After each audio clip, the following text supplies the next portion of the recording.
Welcome to the Slop Farm. Enjoy the video. In this video, I will explain how to link cells from another sheet. This fundamental skill allows your spreadsheets to be dynamic and interconnected. We'll cover the basic syntax for referencing cells across different sheets, learn how to manually type these references, and then discover the easiest method using just your mouse. By the end, you'll be able to effortlessly pull data from one sheet to another, enhancing your data management. For the manual linking method, begin by selecting the cell where you want the linked data to appear and type an equal sign.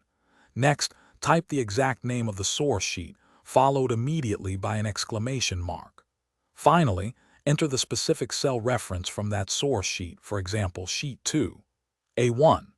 This method gives you precise control, especially when you know the exact sheet and cell you need. The easiest way to link cells is by using your mouse. Start by typing an equals sign in your destination cell. Then, simply click on the tab of the sheet containing the data you want to link. Once on that sheet, click directly on the specific cell. You'll see the reference automatically appear in your formula bar.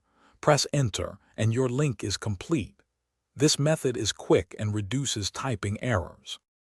Linking cells offers significant benefits. Your destination cell will automatically update whenever the source data changes, ensuring accuracy across your workbook. For best practices, use clear, descriptive sheet names to make your formulas easy to understand. Also, consider using named ranges for critical data, as they provide more robust links that are less prone to breaking if cells are moved. This keeps your data consistent and reliable. Thanks for watching. Consider subscribing if we helped you today.